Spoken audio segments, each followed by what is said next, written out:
radhës, Esselamu alaikum o gjënderuar. Nëse kemi marrë abdes dhe i mbathim çorapet, pastaj i dathim ato, a e prish abdesin, Allah e shpërblet.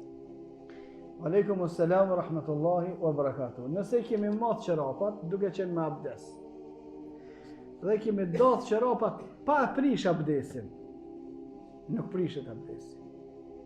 Është e qartë? Kemi marrë abdes, e kemi marrë çorapat.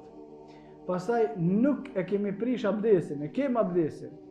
Pastaj i kemi heq çorapat, nuk u prish abdesi.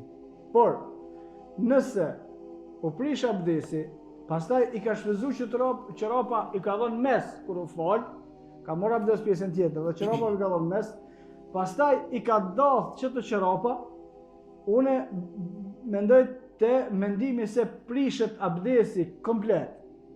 Ka një mendim tjetër të disa dietarëve më pak që nuk prishet abdesi, po duhet me i la komt, vetëm komt, për shkak se kanë bërë krahasimin me flokët, që nëse ka dhënë mes flokëve, pastaj me ru flokët nuk duhet me përsërit abdesin, por kjo është e vërtet me flokët, ama me flokët krahasimi nuk është i njëjtë flokët dhe çorapat, për shkak se flokët i kit bime, ama çorapat se kit bime.